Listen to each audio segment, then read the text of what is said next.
is the one, the only Mr. Michael Termott. How are you, sir?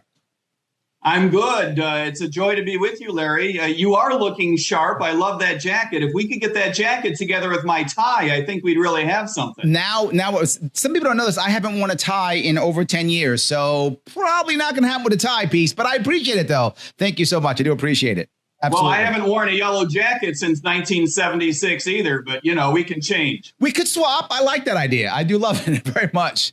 Mike, I'm glad you came here, and I want to focus on one thing that I think is kind of your world for a bit, to let everyone understand kind of where you have you have a lot of strengths, but a big strength, and that's in economics. Most people don't know who aren't familiar with you directly, how much you have dealt with economics, that you're someone who, has worked professionally in that field for a long time and at the highest level. Economics, obviously a big deal. Can you give me in your mind what is the number one issue that the average American needs to understand or grasp about economics? So is there a way that you could give us an idea of what you think is the number one issue that Americans should understand when it comes to economics?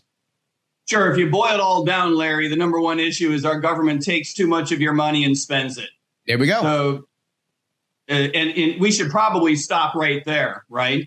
What everyone needs to understand is that every penny that the government spends, whether at the local level, the state level, or at the federal level, and irrespective of how it finances it, whether it's taking it from you by borrowing it or taking it from you by taxing you, whether it's a consumption tax or an income tax or any other kind of tax, no matter how it's financed, every penny that any government spends is one of your pennies. They're taking it from you. They're taking it from your children, your grandchildren. One way or another, it's costing you.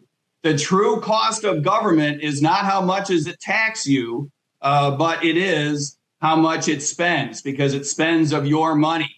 And I think most Americans don't appreciate that. And they don't appreciate what the implication is for all the debt that the government is mounting. Yes. Too many Americans, I suspect, believe that debt is in some sense not as costly, but it is. It's going to cost you and me. It's going to cost our children and our grandchildren. And in this sense, it is not just an economic matter. It is a profound ethical matter. It's a real ethical problem, in my view, that our government is spending away our children's future. Well, I'm glad you brought that up, because a lot of this event is about the kids. And I think you brought up a separate piece, which is it seems invisible, right? Particularly the idea of, well, you bring up inflation, right? These things to the average American seem like, well, it happens, right? It just happens. They feel it just happens. They don't get it. Or they blame the corporations, the evil, greedy corporations for this inflation. One of those two things. How do we handle that issue, right? Because people don't get it. They think it's invisible, and clearly it's not. Clearly there's reasons behind this. Clearly, there are reasons behind it, and I think people are more interested in understanding those reasons than ever before, not only because inflation is greater, higher, more annoying than ever before, which it is, but also because it's a here we go again type of feel. We have been through boom-bust cycles in the past. We've been through inflationary cycles in the past, and I think more Americans than ever before are tired of it. Enough is enough. What the hell is going on? Right. And it is the reason why I spend so much time talking about and the Fed. The reason Dr. Paul spends so much time talking about it is not because it's an easy issue for everyone to understand, but because it's an important issue. And it's important not only because of the way it affects everybody. Everybody hates inflation, so everyone ought to have a little bit of motivation to hear our story about why we need a structural change and how we conduct monetary policy in the United States.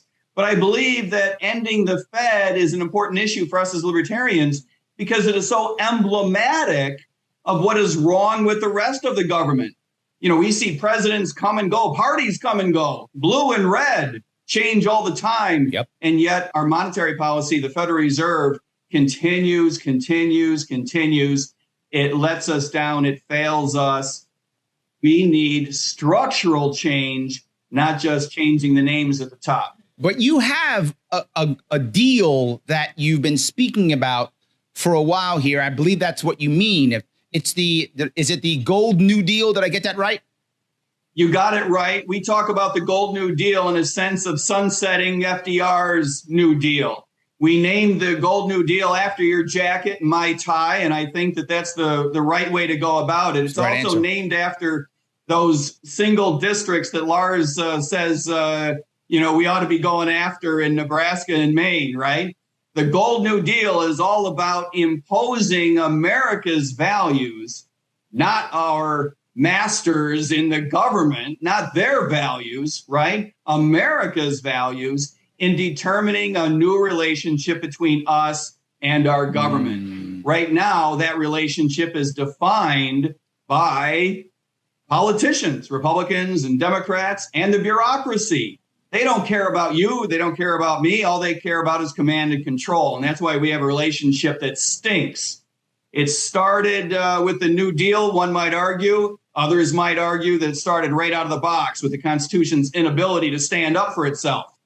But however you argue, how long it's taken us to get here, our government has gone off the rails. We need to reverse course. We need to fight our way back toward the Constitution. We need a new relationship. We need a Gold New Deal. So let me jump on that if I could, right? Every libertarian listening here, everyone who's running for office, they're all going to say one way or the other, we're going to shrink government. We're going to tear down this, abolish that, remove this.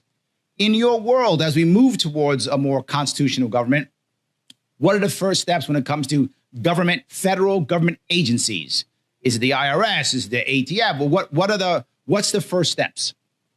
The first step is to replace the heads of those agencies with libertarian-minded individuals.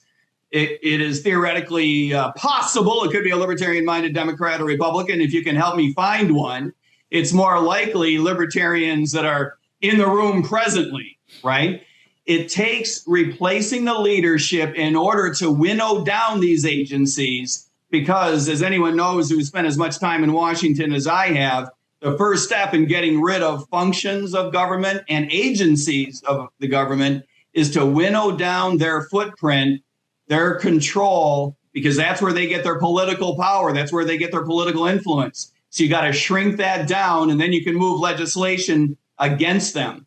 There are specific things that we can do to shrink down their full-time equivalent personnel. There are things that we can do to shrink down their budgets. And once we get them under control politically, we can move legislation to sunset them completely. And as we all agree, there are specific agencies that have to go right away. So let me push back on that if I could. What are some of those specific agencies that are at the top of your list? Obviously, there's a lot of them, but what are some of that at the top of your list? Two categories. There's departments and there's independent agencies. The departments that are, I think we would all agree, are most annoying are the ones that don't even pretend to add any value. Those like the Department of Energy, the Department of Transportation, the Department of Education, which is actually, I don't think there's too many even Republicans who would argue it's anything but a net negative at this point. Those agencies have to go. Their behavior is completely unconstitutional. But there are independent agencies that are actually easier to get rid of. USAID, for example, the FBI. People don't realize how easy it would be to get rid of the FBI. You break it up into pieces. You move its alleged anti and espionage piece, for example, into the Defense Department. You farm out to the individual state agencies, the part of the FBI that goes after crime that is, after all, crime in every state already. And the piece of the FBI that goes after politicians, you sunset completely. Nobody is going to miss that. It has been so abused up until now, I would argue since the day of inception, right? That I think that the FBI doesn't have nearly the political backing as its directors have believed that it has. So there are certain agencies that would be relatively easy to go after right away and others that would require some hard lifting. So let me the last piece on this. You're saying legislation. That seems like the heaviest lift of them all. Now I'm going to get people in Congress who are kind of bought into this system completely to get them to actually pass legislation to end these agencies. Seems like a almost impossible task. Am I wrong? There are cases where it will be almost an impossible task. You're not wrong. You're seldom wrong, Larry. Oh, I like that. Yes. But there are things that we can do to shrink them, to winnow them down, and make them much less effective at imposing on us the values of the bureaucrats themselves and the politicians.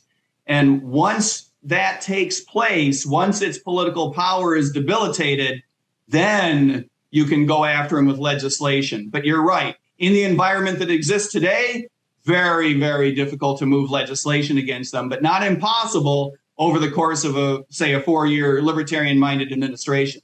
Excellent. Well, look, Mike, I'm going to have to run. We're going to have to start getting to debates and other things here. I'm sorry we were a little bit late here. Thank you for your patience. Tell people how they can get a hold of you and how they can see what's going on with what you're doing in your campaign. They can't. It's a big secret. We've got no website, no social media, no phone numbers. Don't text me. No how, no way. Or you can go to MikeTremont.com. You can go to goldnewdeal.org. By the way, at those two websites, you can find my real contact information. If anyone feels like dropping me a text, my real phone number is there. You can reach out. Happy to talk to anybody who has either good advice or a mean comment. Bring it on. You can reach out there. You can read about the Gold New Deal itself in gory detail. You can read about the campaign. The campaign is big. It's robust. We've got 15 people on professional staff. We've got another dozen advisors. We've got volunteers and volunteer opportunities. So if anyone wants to get involved, I can guarantee it's a lot of fun. There we go. I appreciate it. Mike, thank you so much for giving us your time. I hope to see you very soon. Thank you. Thanks for your time. It was good to be with you and Lars. Take care.